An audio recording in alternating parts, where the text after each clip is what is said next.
저희 교회는 매주일 다니엘서를 통해서 하나님이 주시는 은혜를 나누고 있습니다.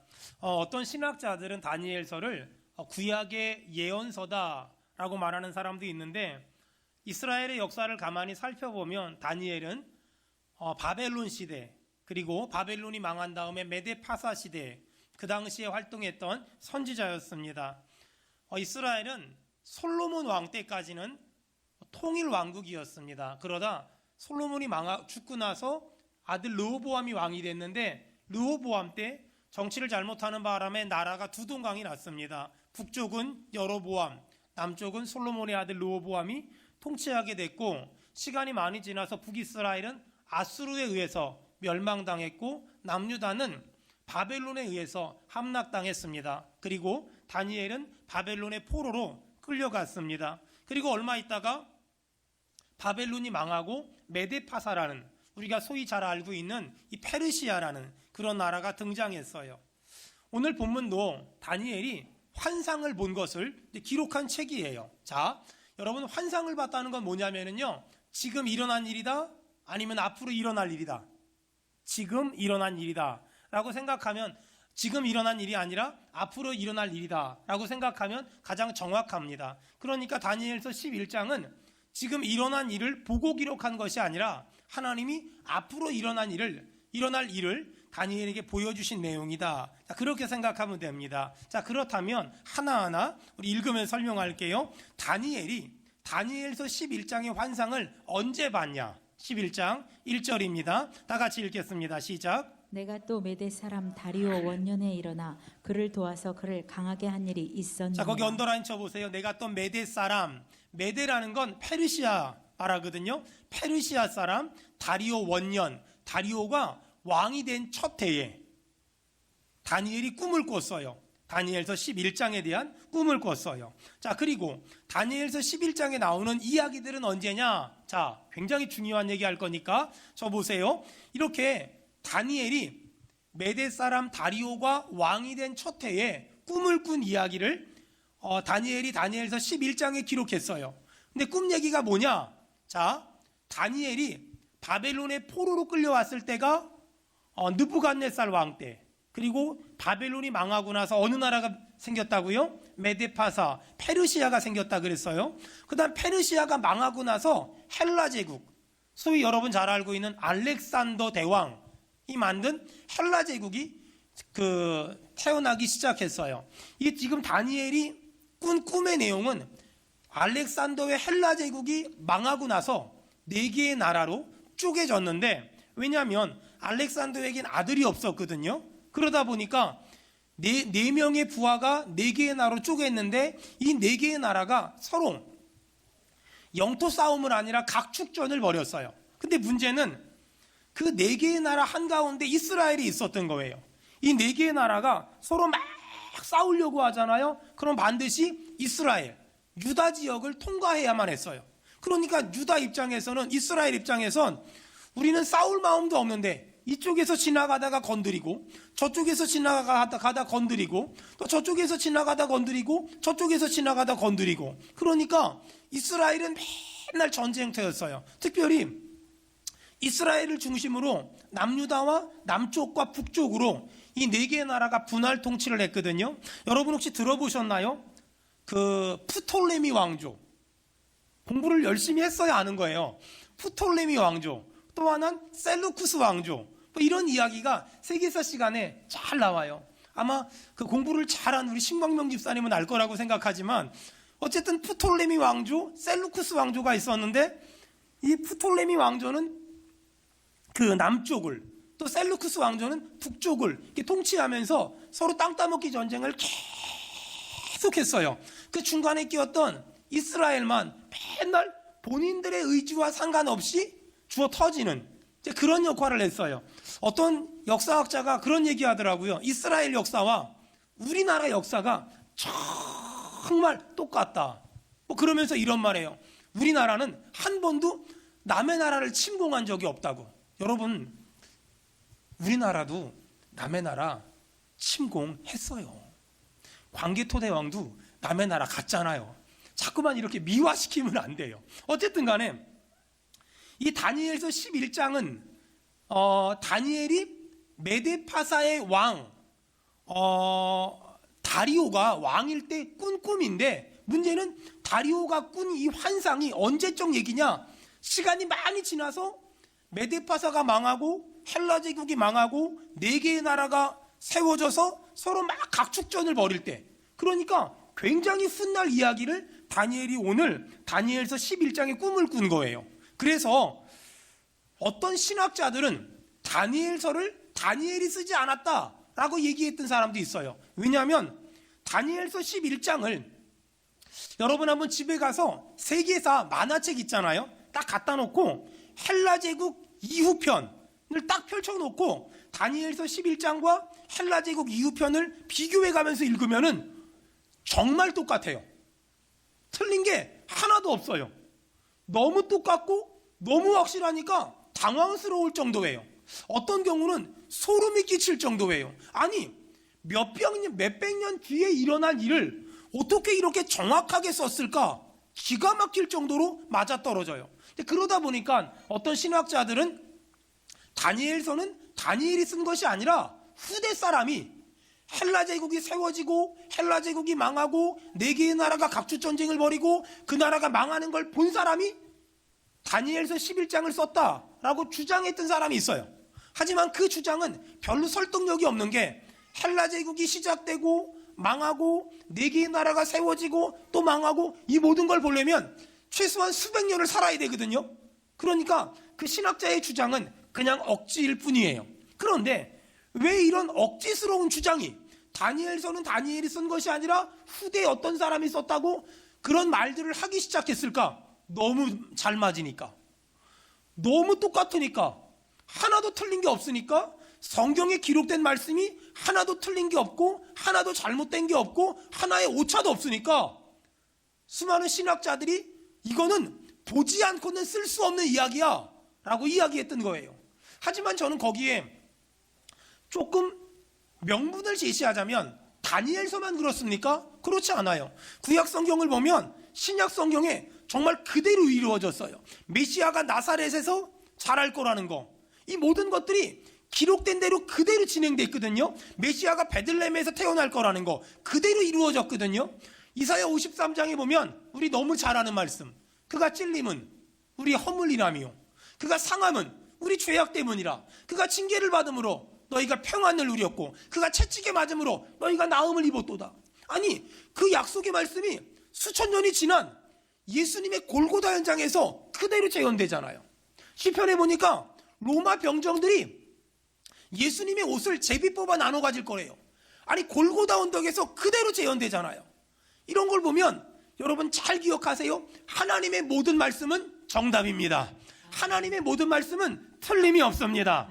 하나님의 모든 말씀은 반드시 이루어집니다. 성경은 이미 이루어진 말씀이 있고 아직도 이루어지지 않은 말씀이 있는데, 이미 이루어진 말씀은 우리가 받기 때문에 믿어야 하며, 아직 이루어지지 않은 말씀은 이미 이루어진 말씀들을 보면서 이것조차 분명히 이루어질 것을 믿는 것, 전 그것을 신앙생활이라고 생각합니다. 성경을 절대적으로 신뢰하는 사람, 그 사람을 그리스도인이라고 말해요. 우리 인생은 어떻게 됩니까? 성경대로 될 줄 믿습니다. 우리의 남은 삶은 어떻게 될까? 성경대로 될 줄 믿습니다. 아멘. 자, 그래서 이런 시대적인 상황을 알고 다니엘서 11장을 설교하려고 하는데, 오늘은 한 절 한 절 읽으면서 설교하는 것이 아니라 제가 읽으면서 마음에 하나님이 부딪힘을 주신 말씀을 근거로 한번 설교해 보려고 해요. 다니엘서 11장 3절, 다니엘서 11장 3절, 우리 다 같이 한 목소리로 합독하겠습니다. 시작. 장차 한 능력 있는 왕이 일어나서 큰 권세로 다스리며 자기 마음대로 행하리라. 아멘. 거기 보니까 언더라인 쳐보세요. 자기 마음대로 행하니라. 자기 마음대로 행하니라. 자기 마음대로 행하니라. 여러분, 오늘 이 다니엘서 11장 3절에 보니까 어떤 사람이 자기 마음대로 행할까?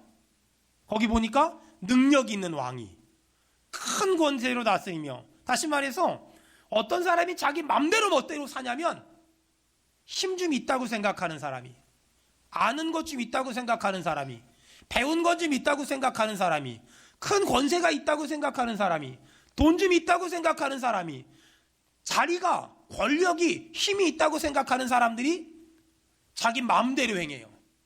여러분, 성경을 보면 나라가 부강해졌다, 그 다음 나오는 말이 자기 마음대로 행했다.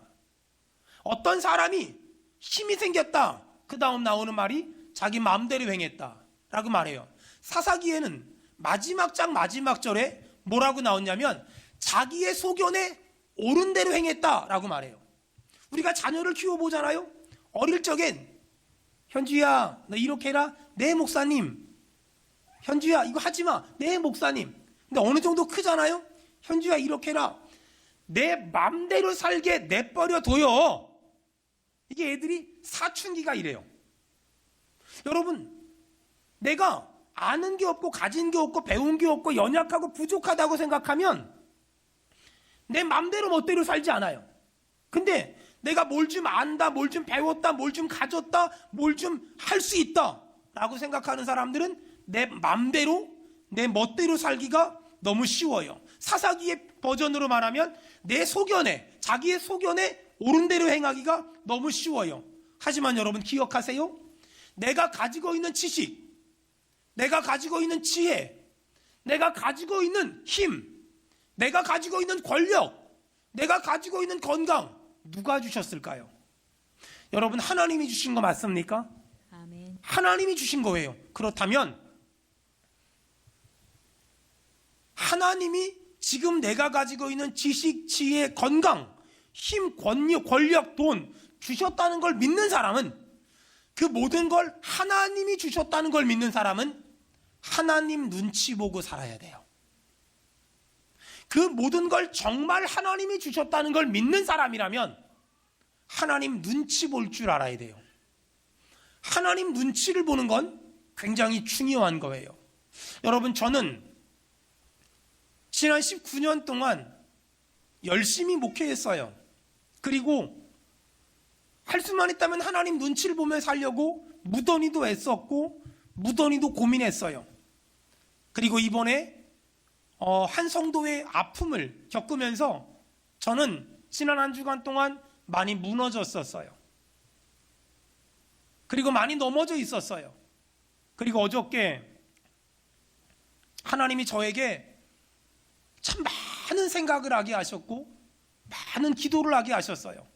이런 감정으로 저는 결혼식 주례까지 했어요. 그러면서 참 많은 생각과 참 많은 고민을 했어요. 그리고 저녁 늦게 집에 돌아갔는데, 그리고 도저히 잠이 오지 않을 것 같아서 이런 생각 저런 생각하고 이런 기도 저런 기도 하는데 하나님이 제가 알고 있었던 한 말씀을 기억나게 하셨어요. 하나님이 사랑하는 자에게 잠을 준대. 여러분, 여기서 중요한 건 하나님이 사랑하는 자에게 잠을 준대 잠이 아니에요. 이 말을 현대인의 성경을 보면 뭐라고 써 있냐면 하나님은 내가 잠잘 때도 일하신대, 이 말이에요. 여러분, 하나님은 내가 잠잘 때 일하신다는 걸 믿는 사람은 잠을 잘 수 있어요. 내가 잠잘 때도 하나님은 내가 보지 않는 곳에서, 내가 알지 못하는 곳에서 지금 하나님은 어디선가 일하고 계셔. 그걸 믿는 사람은 잠을 잘 수가 있어요. 오늘 여러분의 삶의 고단함 때문에, 여러분의 삶의 곤고함 때문에, 여러분의 삶의 무너짐 때문에 혹시 잠 못 자고 있는 분 있습니까? 하나님이 저에게 말씀을 주셨어요. 하나님은 사랑하는 자에게 잠을 주신대. 그 말이 네가 잠잘 때 나는 잠 안 자고 일할 테니까 넌 나 믿고 자. 넌 나 믿고 자. 너는 나 믿고 자. 여러분, 오늘부터 잠자는 은혜가 임하길 주의 이름으로 축원합니다. 아멘. 여기서 말고요. 집에 가셔서 저녁 9시에. 여러분, 믿음의 사람이란 어떤 사람이냐? 내가 가지고 있는 지식, 지혜, 힘, 능력, 부귀영화를 하나님이 주셨음을 믿고 하나님 눈치 보고 사는 거예요. 그걸 믿음의 사람이다 라고 말해요. 여러분, 눈치 보고 사는 건 지나치지만 않으면 절대 나쁜 게 아니에요. 사장님은 직원 눈치 볼 줄 알아야 돼요. 직원들은 사장님 눈치 볼 줄 알아야 돼요. 그래야 사업장이 평안해요. 부모님은 자녀 눈치 볼 줄 알아야 돼요. 자녀는 부모 눈치 볼 줄 알아야 돼요. 그래야 가정이 평안해요. 여러분, 눈치 보는 게 너무 심하면 좋은 게 아니지만 눈치를 너무 안 보는 것도 옳은 건 아니에요. 물론 너무 체면만 생각하고 너무 체면 치레만 하는 것도 좋은 건 아니지만 적당하게 주변 사람들 눈치 보고 사는 거, 이건 굉장히 중요한 것이고 신앙생활에서도 얼마나 유익한지 몰라요. 오늘 성경에 보니까 능력 있는 왕이, 강해진 나라가 자기 멋대로 자기 맘대로 안 돼요. 자, 자기 멋대로 살면 어떻게 될까? 자기 맘대로 살면 어떻게 될까? 여러분 성경 봐봐요. 다니엘서 11장 45절. 멋대로 살면 어떻게 될까? 맘대로 살면 어떻게 될까? 다니엘서 11장 45절. 다 같이 읽겠습니다. 시작. 그가 장막 궁전을 바다와 영화롭고 거룩한 산 사이에 세울 것이나 그의 종말이 이르리니 도와줄 자가 자, 언더라인 없으리라. 치세요. 도와줄 자가 없으리라.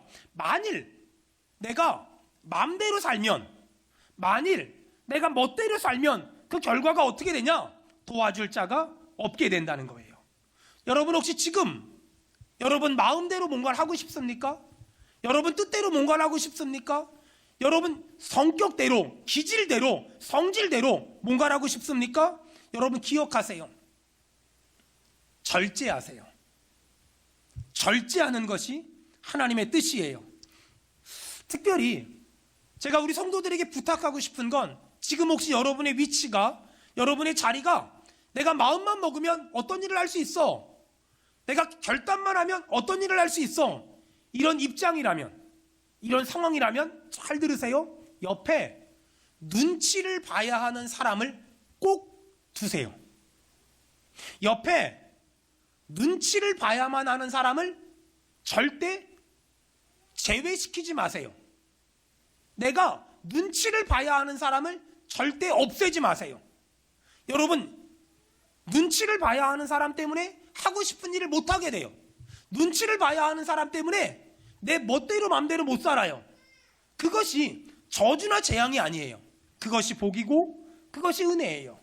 가끔 교회를 개척하는 목사님들이 내가 한번 맘대로 목회해보고 싶어서 교회 개척하겠다고 하지 말라 그래요. 교회는 당신 멋대로 맘대로 하는 게 아니야. 주님이 마음에 감동을 주시면 순종하는 거지, 내 맘대로 멋대로 하고 싶어서 교회 개척하면 큰일 나. 여러분, 눈치를 보고 사는 건 과하지만 않으면, 지나치지만 않으면 우리의 신앙에, 우리의 인생에 굉장한 유익함이 있어요. 여러분, 저는 우리 장로님들 눈치 많이 봅니다.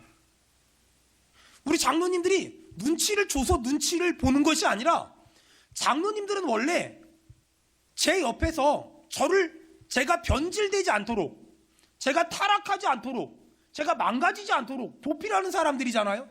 그러니까 장로님들은 예스맨이나 무조건 목사님이 합시다 하면 따라가는 것이 아니라, 목사님 이걸 이렇게 하면 어떨까요? 이건 이렇게 하면 어떨까요? 이렇게 말해주는 역할이기 때문에 저는 늘 눈치를 봐요. 눈치를 보려고 무던히도 애를 써요. 눈치를 보려고 무던히도 고민을 해요. 여러분, 눈치를 너무 지나치게 보면 병이 되지만 눈치를 적당히 보는 건 너무 중요한 거예요. 그래서 여러분, 다시 한번 우리가 우리 주변에 내 멋대로 사는데 아무도 말하는 사람이 없어, 내 맘대로 사는데 아무도 말하는 사람 없어, 그 사람은 자유로운 영혼이 아니라 그 사람은 포기한 영혼일 수 있어요. 성경에 보니까 하나님이 어떤 사람을 벌 주는 건 하나님 뜻대로 안 살면 사고가 나고 망하고 병 걸리는 게 아니에요.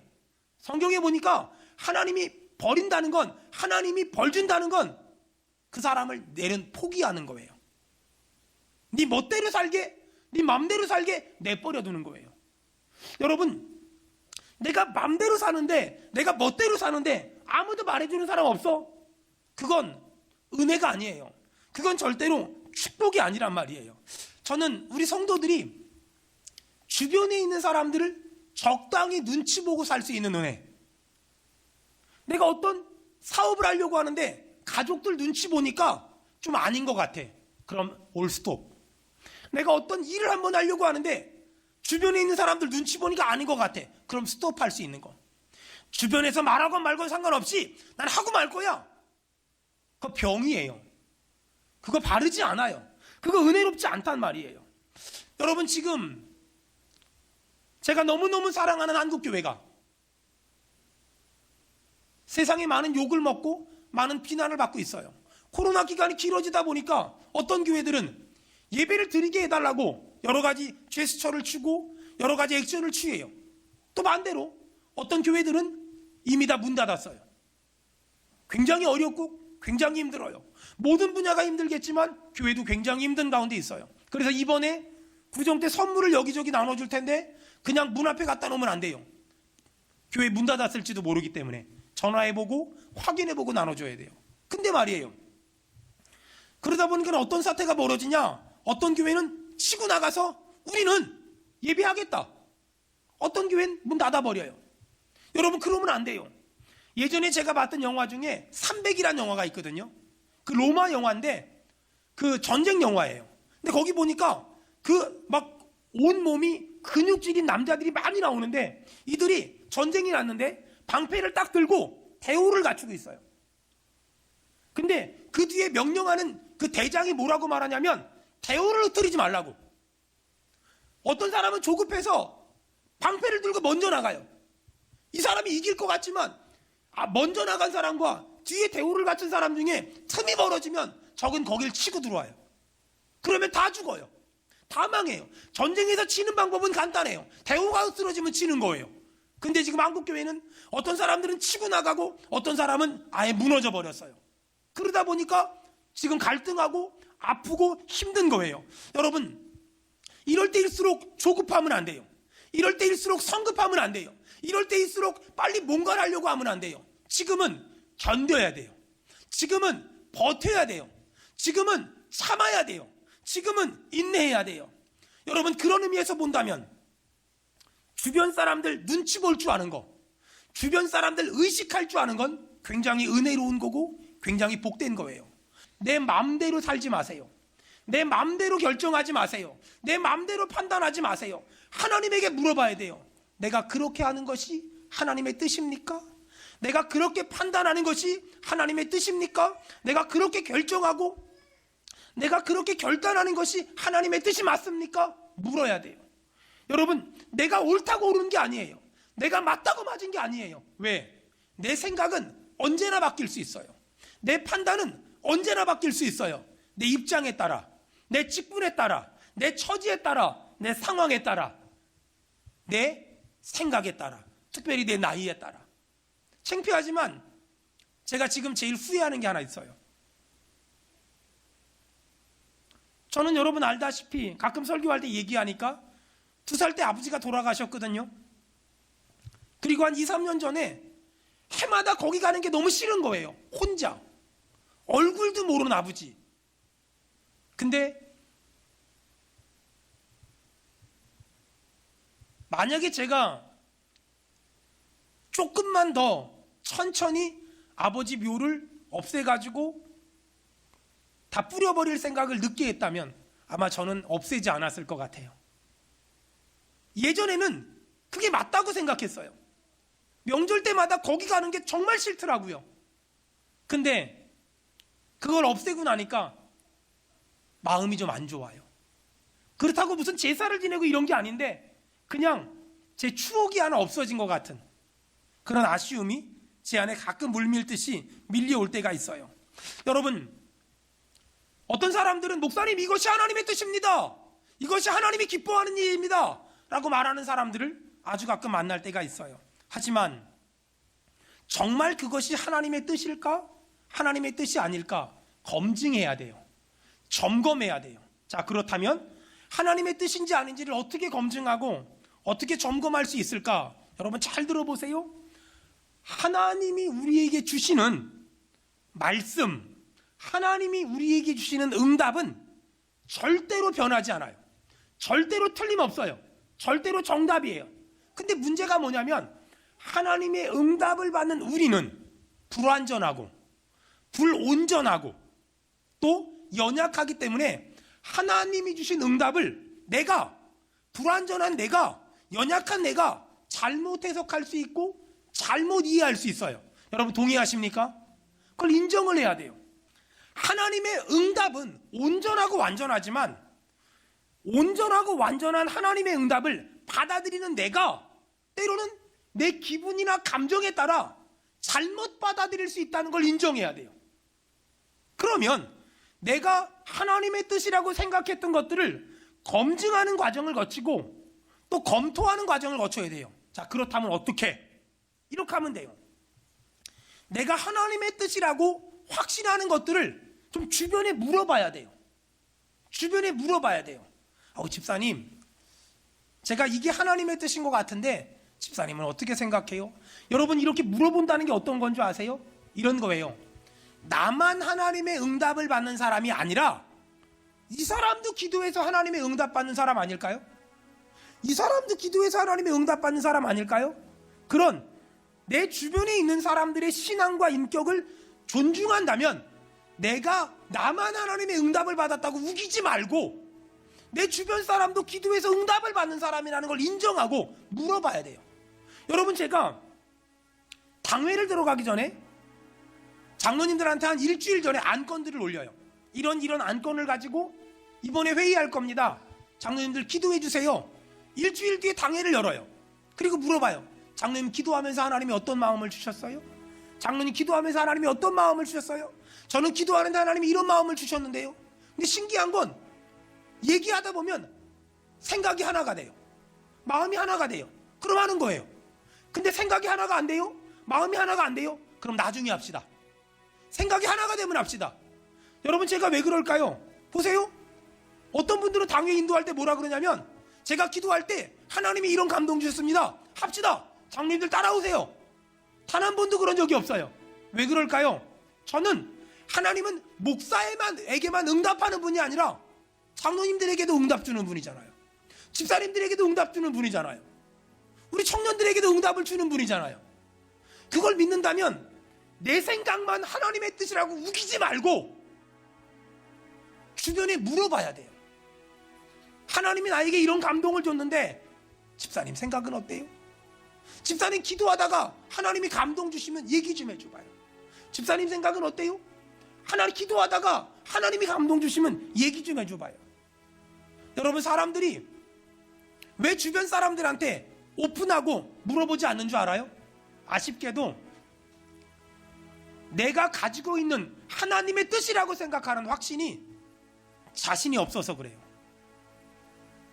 여러분, 정말 내가 가지고 있는 하나님의 뜻이라고 생각하는 그 무엇이 확실하다면 점검을 하세요. 검토를 하세요. 주변 사람들에게 물어보세요. 이게 정말 하나님의 뜻일까요? 이게 정말 하나님의 뜻일까요? 이게 정말 하나님의 뜻일까요? 여러분, 저는 수원은혜교회 담임 목사지만 하나님은 저에게만 말씀하지 않아요. 하나님은 제가 너무너무 사랑하는 우리 현주 같은 딸에게도 말씀하시고, 우리 집사님에게도 말씀하시고, 우리 집사님에게도 말씀하시고, 우리 권사님에게도 말씀하세요. 그것이 정말 하나님의 뜻이라면 하나님의 생각들을 이렇게 모아주세요. 여러분, 여기 남편들, 여러분이 어떤 일을 하려고 할 때 그것이 정말 하나님의 뜻이라면 아내와 같이 기도하고 결정하세요. 혼자 밀어붙이지 말고. 여기 아내들, 여러분이 하려고 하는 것이 정말 하나님의 뜻이라면 남편과 같이 이야기를 하세요. 기도하세요. 그리고 마음이 모아지고 응답받으면 그때 하는 거예요. 그것이 하나님의 뜻이에요. 아니, 여러분만 하나님의 응답받습니까? 나만 하나님의 응답받습니까? 아니잖아요. 정말 하나님의 뜻을 알기를 원한다면 자기 멋대로 마음대로 하지 말고 하나님에게 기도해서 응답을 받았으면 주변 사람들한테 물어보세요. 얘기해보면 그 사람들이 반응을 할 거예요. 그리고 목사님한테 물어보세요. 목사님, 제가 기도하다가 이런 마음의 감동을 받았는데 목사님 어떻게 생각하십니까? 이런 거 있잖아요. 아니, 우리 어떤 집사님이 찾아와서 목사님, 제가 기도하다가 마음에 감동이 왔어요. 그냥 어떤 건데요? 집 팔아가지고 헌금하래요. 그럼 제가 안색이 싹 바뀌면서 그럴 거예요. 그냥 그 집에서 열심히 살면서 최선을 다해 사세요. 그럴 거예요. 여러분, 하나님의 뜻이라면 하나님은 한 사람에게만 말씀하지 아니하시고 믿음의 동역자들에게 다 말하세요. 믿음의 동역자들을 통하여 검토하세요. 점검하세요. 그러면 덜 실수할 수 있고 덜 쓰러질 수 있고 덜 아플 수 있어요. 사랑하는 여러분, 축복합니다. 다시 내가 생각하는 하나님의 뜻을 나 혼자 맞다고 우기지 말고 검토하세요. 주변에 있는 사람들을 통하여, 주변의 다양한 환경들을 통하여 그것이 하나님의 뜻이라면 길을 열어주실 거예요. 그리고 담임 목사님을 통하여 날 위해 늘 기도해주는 목사님이 들어보면 알거든요. 마지막으로요, 십자가 앞에서, 예수 그리스도의 십자가 앞에서 여러분 겸손히 기도해 보세요.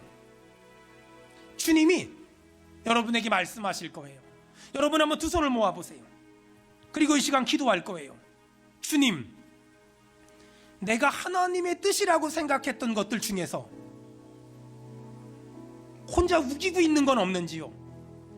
혼자 잘못 오해하고 잘못 착각하고 있는 건 없는지요? 하나님, 정말 하나님의 뜻을 알기 위해서 내가 하나님의 뜻이라고 생각했던 것들을 점검해 보길 원합니다. 때론 남편과 아내와 가족을 통해서, 때론 주변에 있는 믿음의 동역자들을 통해서, 때론 담임 목사님을 통해서, 때론 말씀 앞에서, 때론 십자가 앞에서 주님, 하나님의 뜻이라고 우기지 말고 경거망동하지 말고 조급하지 말고 게으르지 말고 이제 하나님의 뜻을 분별함으로 더 하나님의 뜻대로 살게 하옵소서. 하나님, 이제는 내 맘대로 사는 게 불편하게 하시고 주님 뜻대로 사는 게 편해지게 하옵소서.